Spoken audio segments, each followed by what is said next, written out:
कक्षा 11 कला अर्थशास्त्र पार्ट 1 अध्याय 1। आज हम अध्ययन करेंगे अर्थशास्त्र की विषय सामग्री क्या है, विवेचना कीजिए।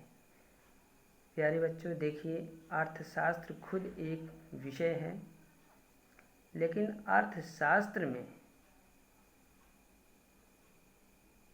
किन किन चीज़ों का अध्ययन किया जाना है, आज हम इसका अध्ययन करेंगे।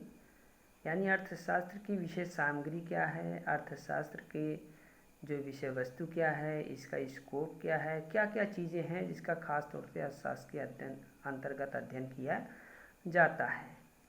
तो आइए देखते हैं। अर्थशास्त्र मानव के व्यवहारों का अध्ययन करता है। मानव के आर्थिक व्यवहारों को निम्न 5 भागों में बांटा जा सकता है। मानव के आर्थिक व्यवहार का अध्ययन किया जाता है। आर्थिक मैंने आपको पहले बता दिया है। तो अर्थशास्त्र की विषय सामग्री को 5 भागों में बांटा गया है। पहला है उपभोग, कंजम्पशन। उपभोग, पीछे मैंने आपको बताया था, उपभोग समस्त आर्थिक क्रियाओं का आदि और अंत है। जितने भी वस्तुओं का उत्पादन होता है, उन वस्तुओं का क्या होता है, उपभोग होता है। अगर उपभोग नहीं होता, वो हमारे लिए यूजफुल नहीं होती, तो उसका उत्पादन ही नहीं होता है। इसलिए जितनी भी वस्तुओं का उत्पादन होता है, उन सारी वस्तुओं का क्या होता है, उपभोग होता है।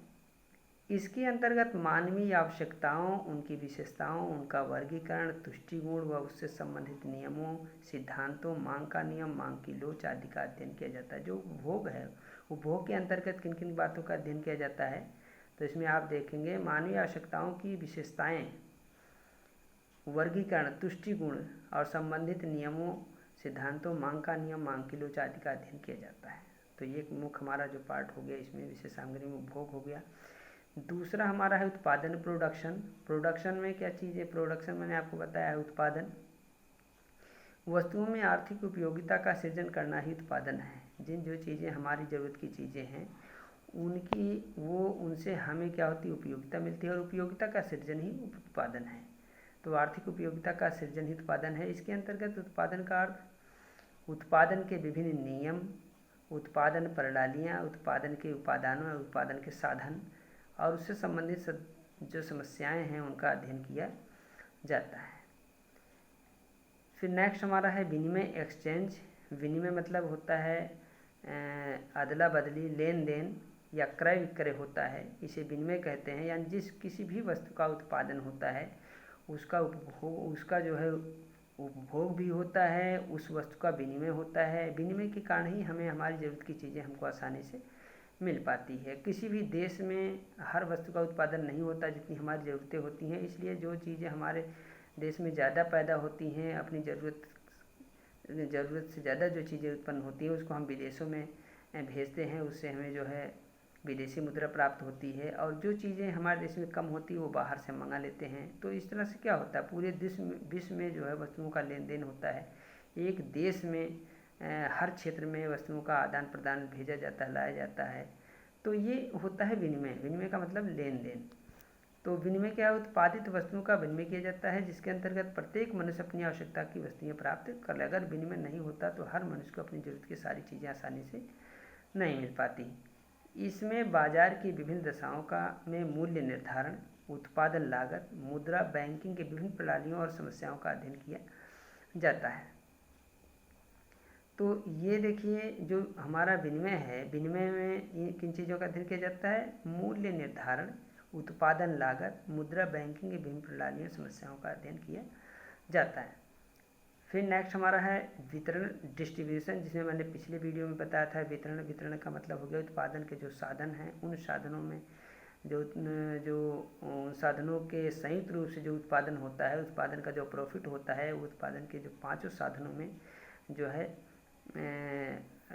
वितरित किया जाता है, बांटा जाता है उसके जो प्रॉफिट को, तो वो वितरण कहलाता है। तो वितरण में देखिए, आधुनिक युग में उत्पादन कार्य उत्पत्ति के सभी साधनों के परस्पर सहयोग से होता है। उत्पत्ति के साधनों से ही उत्पादन होता है। उत्पादित धन उत्पत्ति के विभिन्न साधनों में वितरित किया। जो उत्पादित धन होता है, जब किसी वस्तु का उत्पादन होता है, उत्पादन के साधनों के द्वारा मिलकर के संयुक्त रूप से उत्पादन होता है, तो उसका जो लाभ होता है, उसका जो धन प्राप्त होता है, वो क्या हो जाता है, सभी पांचों साधनों में वितरित किया जाता है। यही वितरण है। इसमें लगान, मजदूरी, ब्याज, वेतन, लाभ संबंधित सिद्धांतों, राष्ट्रीय आय का अध्ययन किया जाता है। तो ये हमारा हो गया वितरण। और लास्ट में इसमें एक और दिया हुआ है, लोक वित्त या राजस्व, पब्लिक फाइनेंस और रेवेन्यू। लोक वित्त क्या होता है, पब्लिक फाइनेंस यानी लोक वित्त, जो पब्लिक फाइनेंस है यानी सरकार, पब्लिक फाइनेंस जो देश की आय होती है, वो देश की आय सरकार क्या करती है, अपनी देश की जनता पे ही क्या करती है, वो खर्च करती है। तो वो जो देश की जनता पर जो सरकार पैसा खर्च करती है, तो सरकार के पास भी कहीं ना कहीं से पैसा जाता है। विभिन्न माध्यमों से वो सरकार के पास पैसा पहुंचता है, जाता है। वो सरकार की आय होती है, चाहे वो केंद्र सरकार की आय है, चाहे राज्य सरकार की आय और आय होती है, वहाँ पहुँच जाती है।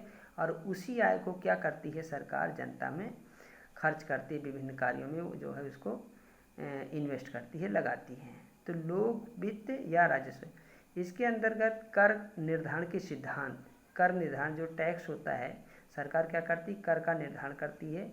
मतलब इस प्रकार से कर का निर्धारण करती है जिससे जो निर्धन वर्ग है, जो असहाय लोग हैं, उन पर ज़्यादा से ज़्यादा उनके विकास के लिए, उनकी उन्नति के लिए वो पैसा खर्च किया जा सके और गरीब लोगों पर इसका भार ना पड़े।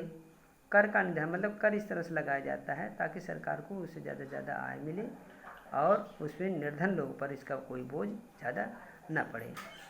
सार्वजनिक आय, व्यय, सार्वजनिक जो आय है, व्यय है, ऋण है से संबंधित सिद्धांतों, कल्याणकारी राज्य की स्थापना का अध्ययन किया जाता है। तो लोक वित्त आय में कल्याणकारी राज्य की स्थापना, कल्याणकारी राज्य की स्थापना का मतलब है लोगों का कल्याण हो, देश का कल्याण हो, लोग में रहने वाले जो लोग हैं उन सभी का उत्थान हो, इस तरह से करों का निर्धारण किया जाता है। सार्वजनिक आय, सार्वजनिक व्यय, ऋण, इन सिद्धांतों आदि का अध्ययन किया जाता है। तो ये अर्थशास्त्र की जो एक विषय है, इसकी जो विषय के अंतर्गत इसके जो स्कोप है, इसमें मुख्य रूप से इन्हीं बातों का अध्ययन किया जाता है। तो मैं समझता हूँ कि एक बार अगर आप इसको ध्यान से सुन लेंगे, पढ़ लेंगे, तो आपको निश्चित रूप से आ जाएगा कि अर्थशास्त्र के विषय में हमें किन किन बातों का अध्ययन किया जाता है। उपभोग, उत्पादन, विनिमय, वितरण और लोक वित्त तथा जो है राजस्व, ये चीज़ें हैं जो अर्थशास्त्र में खास तौर से अध्ययन किया जाता है। तो आज की वीडियो में बस इतना ही। और इस जो है जो मैंने बताया है, इसको अपनी कॉपी में लिखना है और इसको आपको याद भी करना है। तो आगे का जो सवाल है वो नेक्स्ट वीडियो में बताया जाएगा। Thank you.